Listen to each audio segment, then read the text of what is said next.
ನಮಸ್ಕಾರ ಗೆಳೆಯರಿ, stock market Kannada ಚಾನಲ್ಗೆ ಸ್ವಾಗತ ಸುಸ್ವಾಗತ.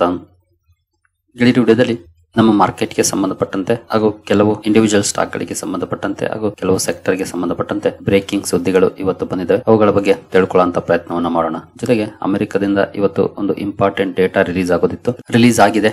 ಜೊತೆಗೆ ಮಾರ್ಕೆಟ್ ಕೂಡ ರಿಯಾಕ್ಟ್ ಮಾಡ್ತಿದೆ. ನೋಡೋಣ ಯಾವ ರೀತಿ ಇದೆ ತಿಳ್ಕೊಳ್ಳೋಣ. ಮೊದಲಿಗೆ ಡಿಸ್ಕ್ಲೇಮರ್ ಕೊಡ್ಲಿಕ್ಕೆ ಇಷ್ಟಪಡ್ತೀನಿ. ಇಲ್ಲಿ ಕವರ್ ಮಾಡ್ತಿರುವಂತ ಯಾವುದೇ ಸ್ಟಾಕ್ ಅನ್ನು ಕೂಡ ರೆಕಮೆಂಡ್ ಮಾಡ್ತಿಲ್ಲ. ನೀವು ಫರ್ದರ್ ಸ್ಟಡಿ ಮಾಡಿ ಎಡಿಷನ್ ತಗೊಳ್ಬಹುದು. ಆಸ್ ಎಜುಕೇಶನಲ್ ಪರ್ಪಸ್ ನಾನು ವಿಡಿಯೋ ನಿಮ್ಮ ಮುಂದೆ ತರ್ತಾ ಇದ್ದೀನಿ. ಹಾಗೆ ಇನ್ ಕೇಸ್ ಇಲ್ಲಿವರೆಗೂ ನಮ್ಮ ಇನ್ಸ್ಟಾಗ್ರಾಮ್ ಚಾನಲ್ ಹಾಗೂ ವಾಟ್ಸ್ಆಪ್ ಚಾನಲ್ ನ ಫಾಲೋ ಮಾಡ್ತಿಲ್ಲ ಅಂತಂದ್ರೆ ಮೋರ್ ಲಿಂಕ್ಸ್ ಮೇಲೆ ಕ್ಲಿಕ್ ಮಾಡಿ. ಇಲ್ಲಿ ಕೆಳಗಡೆ ಬಂದ್ರೆ ಲಿಂಕ್ ಗಳಿದಾವೆ. ಎಕ್ಸ್ ಖಾತೆದ್ದಾಗಬಹುದು, ವಾಟ್ಸ್ಆಪ್ ಚಾನಲ್ ಹಾಗೂ ಇನ್ಸ್ಟಾಗ್ರಾಮ್ ಚಾನಲ್ ಫಾಲೋ ಮಾಡಬಹುದು. ಇಲ್ಲಿ ಏನಾದರೂ ವಿಡಿಯೋಗಳನ್ನ ಅಪ್ಲೋಡ್ ಮಾಡ್ಲಿಕ್ಕೆ ಸಮಸ್ಯೆಗಳಾದ್ರೆ ಅಲ್ಲಿ ನಿಮಗೆ ಅಪ್ಡೇಟ್ ಗಳನ್ನ ಕೊಡ್ತೀವಿ. ಏನು ತರಬೇತಿ ಕಾರ್ಯಕ್ರಮದ ಬಗ್ಗೆ ಇಂಟ್ರೆಸ್ಟ್ ಇರೋರು ಇಮೇಲ್ ಮೂಲಕ ಸಂಪರ್ಕ ಮಾಡಬಹುದು. ಹೆಚ್ಚಿನ ಮಾಹಿತಿಯನ್ನ ಇಮೇಲ್ ಅಲ್ಲಿ ಕೊಡ್ತೇವೆ. ಪ್ಯೂರ್ಲಿ ಬಿಗಿನರ್ಸ್ ಗೆ ಡಿಸೈನ್ ಮಾಡಿರುವಂತದ್ದು. ಖಂಡಿತ ಯೂಸ್ಫುಲ್ ಕಂಟೆಂಟ್ ಇರುತ್ತೆ. ಇಂಟ್ರೆಸ್ಟ್ ಇರೋರು ಸಂಪರ್ಕಿಸಬಹುದು. ಇನ್ನು ನ್ಯೂಸ್ ಗಳ ಕಡೆ ನಾವು ಬರೋದಾದ್ರೆ, ಹಲವು FMCG ಕಂಪನಿಗಳು ನೇಪಾಳದಿಂದ ಆಪರೇಷನ್ಸ್ ಅನ್ನ ಸದ್ಯದ ಮಟ್ಟಿಗೆ ಸ್ಟಾಪ್ ಮಾಡ್ತಿದ್ದಾವೆ. ನಿಮ್ಗೆಲ್ರಿಗೂ ಗೊತ್ತಿರೋ ಹಾಗೆ ನೇಪಾಳಲ್ಲಿ ಸಮಸ್ಯೆಗಳಾಗಿದೆ. ಹೇಗೆ ಇತ್ತೀಚೆಗೆ ಬಾಂಗ್ಲಾದೇಶಲ್ಲಿ ಸಿಚುಯೇಷನ್ ನೋಡ್ಲಿಕ್ಕೆ ಸಿಕ್ಕಿತ್ತೋ, ಶ್ರೀಲಂಕಾದಲ್ಲಿ ಸಿಚುಯೇಷನ್ ನೋಡ್ಲಿಕ್ಕೆ ಸಿಕ್ಕಿತ್ತೋ, ಅದೇ ರೀತಿಯ ಸಿಚುಯೇಷನ್ ಈಗ ನೇಪಾಳಲ್ಲಿ ನೋಡ್ಲಿಕ್ಕೆ ಸಿಕ್ಕಿದೆ. ಅಲ್ಲಿನ ಸರ್ಕಾರವನ್ನ ಕಿತ್ತೊಗೆದಿದೆ. ಅಲ್ಲಿನ ಪ್ರತಿಭಟನೆಗಳು ಜೊತೆಗೆ ಬಿಸ್ನೆಸಸ್ಗೂ ಕೂಡ ಸಮಸ್ಯೆಗಳಾಗ್ತಾ ಇದೆ. ಹಾಗಾಗಿ FMCG ಕಂಪನೀಸ್ ಅಲ್ಲಿನ ಆಪರೇಷನ್ಸ್ ಅನ್ನ ಸದ್ಯದ ಮಟ್ಟಿಗೆ ಸ್ಟಾಪ್ ಮಾಡ್ತಿದ್ದಾವೆ. ನೋಡಬಹುದು ಯಾವೆಲ್ಲ ಕಂಪನಿಗಳಿದ್ದಾವೆ ಅಂತ. ಹಿಂದೂಸ್ತಾನ್ ಯೂನಿಲಿವರ್, ಡಾಬರ್, ಮಾರಿಕೋ, ಬಿಕಾಜಿ ಈ ಕಂಪನಿಗಳ ಆಪರೇಷನ್ಸ್ ಗೆ ಡಿಸ್ರಪ್ಷನ್ ಎದುರಾಗಿದೆ. ಇಂಥ ಚಾಲೆಂಜಿಂಗ್ ಸನ್ನಿವೇಶದಲ್ಲಿ ಖಂಡಿತ ಅವರುಗಳು ಕೂಡ ಕೆಲಸ ಮಾಡ್ಲಿಕ್ಕೆ ಬಯಸೋದಿಲ್ಲ. ಹಾಗಾಗಿ ಒಂದಷ್ಟು ಅಡೆತಡೆಗಳು ಆಗ್ತಾ ಇದೆ. ಇನ್ನು ಹಲವು ಕಂಪನಿಗಳ ಜಾಯಿಂಟ್ ವೆಂಚರ್ಸ್ ಕೂಡ ಇದೆ. ಡಾಬರ್, ಬ್ರಿಟಾನಿಯಾ ಪ್ರೊಡಕ್ಷನ್ ಯೂನಿಟ್ಸ್ ಅನ್ನ ರನ್ ಮಾಡ್ತವೆ ನೇಪಾಳಲ್ಲಿ. ಹಾಗೆ ITC ಕೂಡ ತನ್ನ ಪ್ರೆಸೆನ್ಸ್ ಅನ್ನ ಹೊಂದಿದೆ. ರಿಲಯನ್ಸ್ ಕನ್ಸ್ಯೂಮರ್, ಕಾಜಿ ಫುಡ್ಸ್ ಈ ಕಂಪನಿಗಳು ಇದ್ದಾವೆ. ಅಲ್ಲಿನ ಪ್ರತಿಭಟನೆಗಳು ಇವುಗಳ ಆಪರೇಷನ್ಸ್ ನ ಮೇಲೆ ಒಂದಷ್ಟು ಇಂಪ್ಯಾಕ್ಟ್ ಅನ್ನ ಮಾಡಿದ್ದಾವೆ. ನಂತರ IT ಸೆಕ್ಟರ್ ಗೆ ಸಂಬಂಧಪಟ್ಟಂತಹ ಸುದ್ದಿ.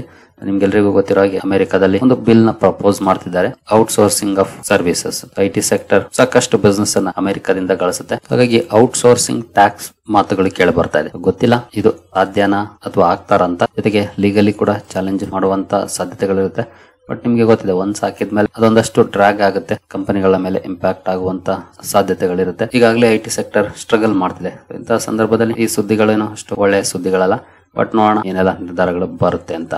ನಂತರ ರುಪಿ ವೀಕ್ನೆಸ್ ಕಂಟಿನ್ಯೂ ಆಗಿದೆ. ನೋಡಬಹುದು ರೆಕಾರ್ಡ್ ಲೆವೆಲ್ಗೆ ವೀಕ್ ಆಗಿದೆ ರುಪಿ ವೀಕ್ ಆಗೋದು ಖಂಡಿತ ಎಕ್ಸ್ಪೋರ್ಟ್ ಓರಿಯೆಂಟೆಡ್ ಕಂಪನೀಸ್ಗೆ ಬಿಗ್ ಪಾಸಿಟಿವ್ ಆಗುತ್ತೆ. ಇಂಪೋರ್ಟ್ ಓರಿಯೆಂಟೆಡ್ ಕಂಪನೀಸ್ಗೆ ಬಿಗ್ ನೆಗೆಟಿವ್ ಆಗುತ್ತೆ. ಜೊತೆಗೆ RBI ಇಂಟರ್ವ್ಯೂನ್ ಮಾಡಬಹುದು ಅನ್ನುವಂತ ಮಾತುಗಳು ಕೇಳಿಬಂದಿತ್ತು. ಮೇ ಬಿ 2 ವೀಕ್ಸ್ ಬಿಫೋರ್ ನಾನು ಸುದ್ದಿಯನ್ನ ಕವರ್ ಮಾಡಿದ್ದೆ. ಬಟ್ ಈಗ ಅದು ಕೂಡ ನೋಡ್ಲಿಕ್ಕೆ ಸಿಗ್ತಾ ಇಲ್ಲ. ಸದ್ಯದ ಮಟ್ಟಿಗೆ RBI ಯಾವುದೇ ಇಂಟರ್ವೆನ್ಷನ್ ಮಾಡಿಲ್ಲ. ಮಾಡಿದ್ರೆ ಏನ್ ಮಾಡ್ತಾರೆ, ರಿಸರ್ವ್ಸ್ ಅಲ್ಲಿ ಡಾಲರ್ಸ್ ಅನ್ನ ಮಾರ್ತಾರೆ. ಜಾಸ್ತಿ ಅಂತೂ ಮಾರಕ್ ಹೋಗೋದಿಲ್ಲ. ಒಂದು 5 ಲಕ್ಷ ಕೋಟಿನೋ 10 ಲಕ್ಷ ಕೋಟಿನೋ ವರ್ತ್ ಆಫ್ ಡಾಲರ್ಸ್ ಅನ್ನ ಮಾರ್ತಾರೆ. ಆಗ ಸ್ವಲ್ಪ ಡೌನ್ ಆಗುತ್ತೆ. ಬಿಗ್ ಬದಲಾವಣೆಗಳನ್ನಂತೂ ಮಾಡಕ್ಕಾಗೋದಿಲ್ಲ. ಸದ್ಯದ ಮಟ್ಟಿಗೆ RBI ಕೂಡ ಈ ಕಡೆ ಗಮನ ಹರಿಸಿಲ್ಲ.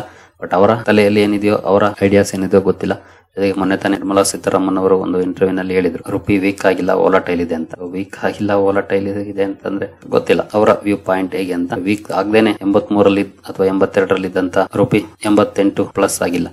ಜೊತೆಗೆ ಇದೇನು ಒಂದಿನದಲ್ಲಿ ಮೇಲೆ ಹೋಗಿ ಇನ್ನೊಂದಿನ ಕೆಳಗಡೆ ಬಂದಿರೋದಲ್ಲ. ಕನ್ಸಿಸ್ಟೆಂಟ್ ಆಗಿ ಆಲ್ಮೋಸ್ಟ್ ಲಾಸ್ಟ್ 6 ಮಂತ್ಸ್ ಇಂದ ಅಥವಾ 6-7 ಮಂತ್ಸ್ ಇಂದ ಕೂಡ ಅಪ್ ಆಗ್ತಾನೆ ಇದೆ. ವೀಕ್ನೆಸ್ ನೋಡ್ಲಿಕ್ಕೆ ಸಿಗ್ತಾನೆ ಹೋಗ್ತಾ ಇದೆ.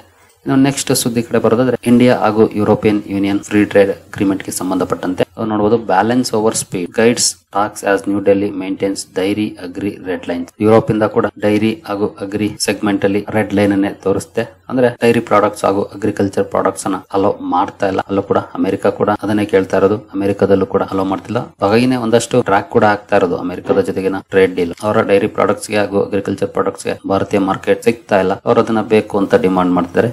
ಇಲ್ಲೂ ಕೂಡ ಯುರೋಪಿಯನ್ ಯೂನಿಯನ್ ಜೊತೆ ಕೂಡ ಅದಕ್ಕೆ ಅಲೋ ಮಾಡ್ತಿಲ್ಲ. ಬೇರೆ ಮಾತುಕತೆಗಳು ನಡೀತಾ ಇದೆ.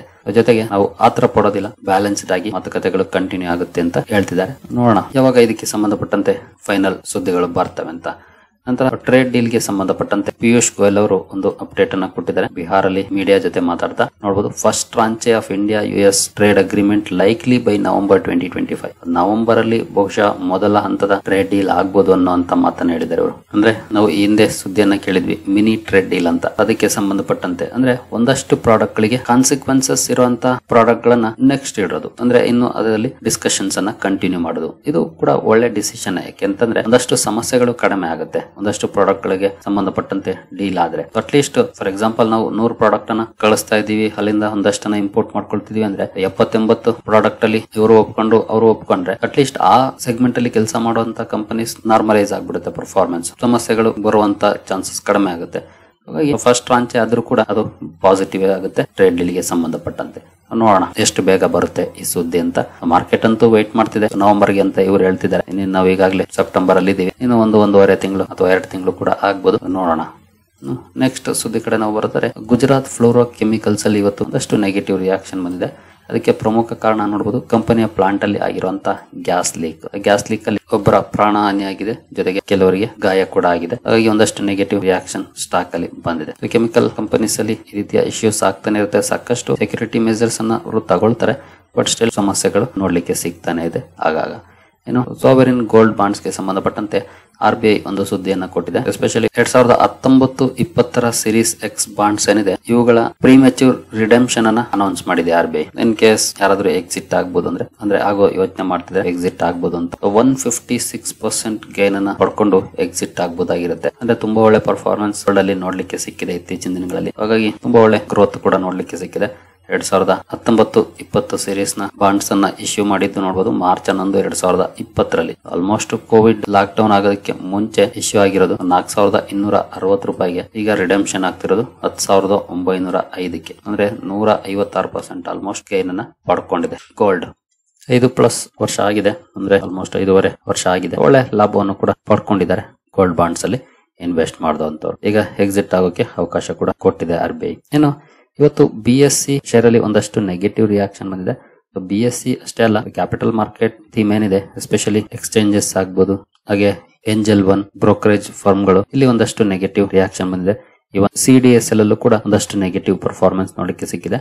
ಇದಕ್ಕೆ ಕಾರಣ ಏನು ಅಂತ ನೋಡಿದ್ರೆ ಸೆಬಿ ಬೋರ್ಡ್ ಮೀಟಿಂಗ್ ಇದೆ. ಯಾವಾಗ ಅಂತ ನೋಡಬಹುದು, SEBI board to meet on Friday to consider regulatory reforms. ನಾಳೆ ಬೋರ್ಡ್ ಮೀಟ್ ಇದೆ. ಹಿಂದೆ ಒಂದು ಸುದ್ದಿ ಬಂದಿತ್ತು, ವೀಕ್ಲಿ ಎಕ್ಸ್ಪೈರೀಸ್ ನ ತೆಗಿಬಹುದು ಅಂತ, ಓನ್ಲಿ ಮಂತ್ಲಿ ಎಕ್ಸ್ಪೈರೀಸ್ ಮಾತ್ರ ಇಡಬಹುದು ಅಂತ, ಇದ್ರ ಬಗ್ಗೆ ಕನ್ಸಿಡರೇಷನ್ ಮಾಡಬಹುದು ಅನ್ನೋಂತ ಸುದ್ದಿಗಳು ಬಂದಿತ್ತು.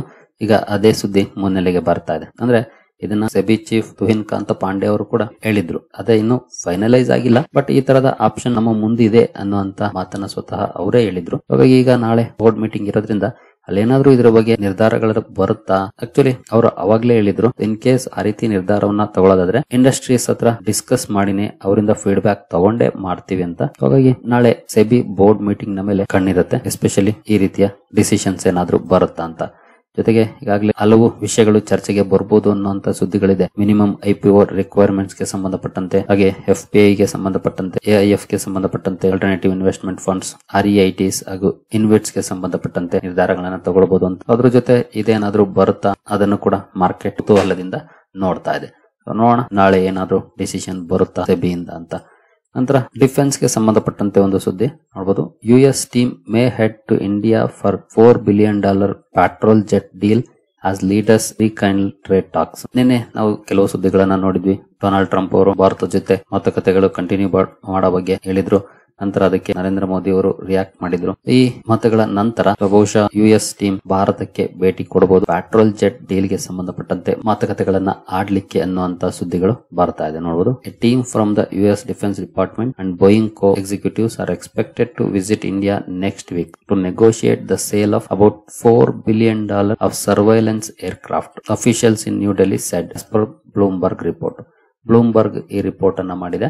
ಬಹುಶಃ ಬರಬಹುದು ಅಂತ ನೋಡೋಣ. ಈ ರೀತಿಯ ಮಾತುಕತೆಗಳು ಸ್ಟಾರ್ಟ್ ಆದ್ರೆ ಖಂಡಿತ ಒಂದಷ್ಟು ಅಡ್ವಾಂಟೇಜಸ್ ಕೂಡ ಆಗ್ಬಹುದು, ಯಾಕಂದ್ರೆ ಮುಂದಿನ ಟ್ರೇಡ್ ಡೀಲ್ ಗಳಿಗೆ ಸಂಬಂಧಪಟ್ಟಂತೆ ಕೂಡ.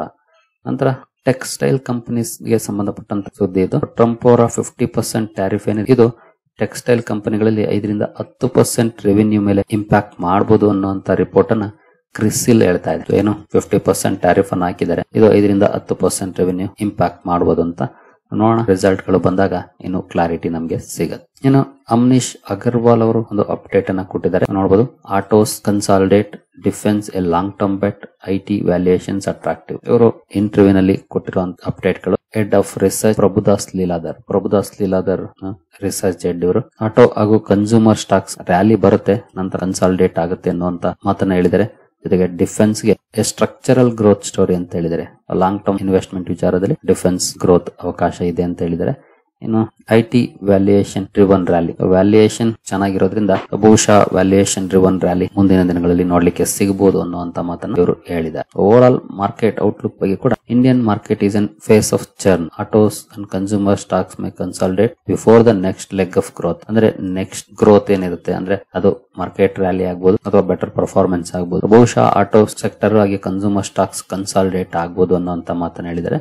ಡಿಫೆನ್ಸ್ ಹಾಗೂ ಐಟಿ ಗ್ರೋ ಆಗ್ಬೋದು ಅನ್ನುವಂತ ಮಾತನ್ನ ಇವರು ಹೇಳಿದ್ದಾರೆ. ಇನ್ನು ಅಮೆರಿಕದಿಂದ ಇವತ್ತು ಬಂದಂತ ಸುದ್ದಿ ಕಡೆ ನಾವು ಬರೋದ್ರೆ, ಅಮೆರಿಕದ ಇನ್ಫ್ಲೇಷನ್ ಡೇಟಾ ರಿಲೀಸ್ ಆಗಿದೆ. ಸೆಪ್ಟೆಂಬರ್ 11, 2025 ನೋಡಬಹುದು. ಫೋರ್ಕಾಸ್ಟ್ 2.9% ಬರ್ಬೋದು ಅಂತ ಇತ್ತು, ಅಷ್ಟೇ ಬಂದಿದೆ ಎಕ್ಸಾಕ್ಟ್ಲಿ. ಕಳೆದ ಸಲ ಫೋರ್ಕಾಸ್ಟ್ 2.8 ಇತ್ತು, 2.7% ಬಂದಿತ್ತು. ಈ ಸಲ 2.9 ಇತ್ತು, 2.9 ಬಂದಿದೆ. ಈ ರೀತಿ ಪರ್ಫಾರ್ಮೆನ್ಸ್ ಬಂದಿದೆ. ಎಸ್ಪೆಷಲಿ ಟ್ಯಾರಿಫ್ ಜಾರಿಗೆ ಬಂದಿದೆ. ಈಗ ಟ್ಯಾರಿಫ್ ಜಾರಿಗೆ ಬಂದಿರೋದ್ರಿಂದ ಡೌನ್ ಪರ್ಫಾರ್ಮೆನ್ಸ್ ಬರುವಂತ ಎಕ್ಸ್ಪೆಕ್ಟೇಷನ್ ಕೂಡ ಕಡಿಮೆ ಇತ್ತು. ಹಾಗಾಗಿ ಆಲ್ಮೋಸ್ಟ್ 2.9% ಎಸ್ಟಿಮೇಟ್ ಅನ್ನ ಮಾಡಿದ್ರು. ಇಂದಿನ ತಿಂಗಳುಗಳಿಗೆ ಹೋಲಿಸಿದ್ರೆ ಜಾಸ್ತಿನೇ ಎಸ್ಟಿಮೇಟ್ ಮಾಡಿದ್ರು ನೋಡಬಹುದು. 2.5, 2.4, 2.6 ಈ ರೀತಿ ಇತ್ತು ಎಸ್ಟಿಮೇಷನ್ಸ್. 2.9 ಮಾಡಿದ್ರು ಈ ಸಲ, ಅಷ್ಟೇ ಬಂದಿದೆ. ಅಂದ್ರೆ ಇನ್ಫ್ಲೇಷನ್ ಕೂಡ ಸ್ಲೈಟ್ಲಿ ಅಪ್ ಆಗಿದೆ ಅಂತ ಹೇಳ್ಬೋದು. ಬಟ್ ಎಸ್ಟಿಮೇಷನ್ಸ್ ಅನ್ನ ಮೀರಿ ಏನು ಹೋಗಿಲ್ಲ. ಈ ಇನ್ಫ್ಲೇಷನ್ ಡೇಟಾ ನೋಡಿದ್ಮೇಲೆ ಅಮೆರಿಕನ್ ಮಾರ್ಕೆಟ್ ಅಲ್ಲಿ ಯಾವ ರೀತಿ ಪರ್ಫಾರ್ಮೆನ್ಸ್ ಇದೆ ಅಂತ ನೋಡಿದ್ರೆ ನೋಡಬಹುದು. ಮೋರ್ ದನ್ 1% ಅಪ್ ಅಲ್ಲಿ ಡೌ ಜೋನ್ಸ್ ಪರ್ಫಾರ್ಮೆನ್ಸ್ ಅನ್ನ ಮಾಡ್ತಾ ಇದೆ. ಗ್ಯಾಪ್ ಅಪ್ ಅಲ್ಲಿ ಓಪನ್ ಆಗಿದೆ, ಆನಂತರ ಕಂಟಿನ್ಯೂಸ್ ಅಪ್ ಆಗಿದೆ. ಇಲ್ಲಿವರೆಗೂ ಒಳ್ಳೆ ಪರ್ಫಾರ್ಮೆನ್ಸ್ ಅನ್ನ ಕೊಟ್ಟಿದೆ. ಕ್ಲೋಸಿಂಗ್ ಯಾವ ರೀತಿ ಇರುತ್ತೆ ನೋಡೋಣ. ಹಾಗಾದ್ರೆ ಯಾಕೆ ಈ ರೀತಿ ರಿಯಾಕ್ಷನ್ ಬರ್ತಿದೆ? ಇದಕ್ಕೆ ಪ್ರಮುಖ ಕಾರಣ ಅಂತಂದ್ರೆ ಇನ್ಫ್ಲೇಷನ್ ಜಾಸ್ತಿ ಆಗಿರೋದ್ರಿಂದ, ಅಂದ್ರೆ 2.7, 2.6 ಈ ರೀತಿ ಇದ್ದದ್ದು 2.9 ಆಗಿರೋದ್ರಿಂದ ರೇಟ್ ಕಟ್ ನ ಓಪ್ಸ್ ಜಾಸ್ತಿ ಆಗ್ತಾ ಇದೆ. ಈಗ ನೆಕ್ಸ್ಟ್ ವೀಕ್ ಅಲ್ಲಿ ಇರುವಂತ ಫೆಡ್ ಮೀಟಿಂಗ್ ಅಲ್ಲಿ FOMC ರೇಟ್ ಕಟ್ ಮಾಡಬಹುದು ಅನ್ನೋಂತ ಓಪ್ಸ್ ಜಾಸ್ತಿ ಆಗ್ತಾ ಇದೆ. ಹಾಗಾಗಿ ಆ ಒಂದು ಎಸ್ಟಿಮೇಷನ್ಸ್ ಅಥವಾ ಎಕ್ಸ್ಪೆಕ್ಟೇಷನ್ಸ್ ನ ಮೇಲೆ ಡೌ ಜೋನ್ಸ್ ಅಲ್ಲಿ ಒಳ್ಳೆ ರಿಯಾಕ್ಷನ್ ಬರ್ತಿದೆ. ಆಕ್ಚುಲಿ ಇನ್ಫ್ಲೇಷನ್ ಜಾಸ್ತಿ ಆಗೋದು ಮಾರ್ಕೆಟ್ ಗೆ ಲಾಂಗ್ ಟರ್ಮ್ ಅಲ್ಲಿ ಒಳ್ಳೆ ಸುದ್ದಿ ಅಲ್ಲ. ಬಟ್ ಈಗಿನ ಕರೆಂಟ್ ಸನ್ನಿವೇಶದಲ್ಲಿ, ರೇಟ್ ಹೈ ಅಲ್ಲಿರುವಂತಹ ಸನ್ನಿವೇಶದಲ್ಲಿ ರೇಟ್ ಕಟ್ ಮಾಡ್ಲಿಕ್ಕೆ ಕಾರಣ ಆಗುತ್ತೆ. ಹಾಗಾಗಿ ಮಾರ್ಕೆಟ್ ಅದನ್ನ ವೆಲ್ಕಮ್ ಮಾಡ್ತಿದೆ ಅಂತಾನೆ ಹೇಳ್ಬೋದು ಈಗಿನ ಮಟ್ಟಿಗೆ. ಇನ್ನು ನಾಸ್ಟಾಕ್ ಅಲ್ಲಿ ಯಾವ ರೀತಿ ಪರ್ಫಾರ್ಮೆನ್ಸ್ ಇದೆ ಅಂತ ನೋಡಿದ್ರೆ ಇಲ್ಲೂ ಕೂಡ more than 0.5% positive performance as of ನಾವು ನೋಡ್ಲಿಕ್ಕೆ ಕಾಣ್ತಾ ಇದೆ. ಕ್ಲೋಸಿಂಗ್ ಯಾವ ರೀತಿ ಇರುತ್ತೆ ನೋಡೋಣ. ಮಾರ್ನಿಂಗ್ ಆಸ್ ಯೂಶುವಲ್ ನೋಡ್ತೀವಿ. ಬಟ್ ಸದ್ಯದ ಮಟ್ಟಿಗಂತೂ ಅಮೆರಿಕನ್ ಮಾರ್ಕೆಟ್ ಅಲ್ಲಿ ಒಳ್ಳೆ ಪರ್ಫಾರ್ಮೆನ್ಸ್ ನೋಡ್ಲಿಕ್ಕೆ ಸಿಗ್ತಾ ಇದೆ. ಬಿಕಾಸ್ ರೇಟ್ ಕಟ್ ಓಪ್ಸ್ ಜಾಸ್ತಿ ಆಗ್ತಾ ಇದೆ, ಇನ್ಫ್ಲೇಷನ್ ಸ್ಲೈಟ್ಲಿ ಅಪ್ ಆಗಿರೋದಕ್ಕೆ. ನೋಡೋಣ, ಇನ್ನೇನು ನೆಕ್ಸ್ಟ್ ವೀಕ್ ಅಲ್ಲೇ ಮೀಟಿಂಗ್ ಇರುತ್ತೆ, ಗೊತ್ತಾಗುತ್ತೆ ಏನ್ ಡಿಸಿಷನ್ ಬರುತ್ತೆ FOMC ಇಂದ ಅಂತ. ಸರಿಗಳಿರಿ, ಈ ಎಲ್ಲ ಅಪ್ಡೇಟ್ಸ್ ನಿಮ್ಗೆ ಇಷ್ಟ ಆಗಿದೆ ಅನ್ಕೊಳ್ತೀನಿ. ಮುಂದಿನ ವಿಡಿಯೋದಲ್ಲಿ ಸಿಗೋಣ. ಅಲ್ಲಿವರೆಗೂ ಜೈ ಹಿಂದ್, ಜೈ ಕರ್ನಾಟಕ.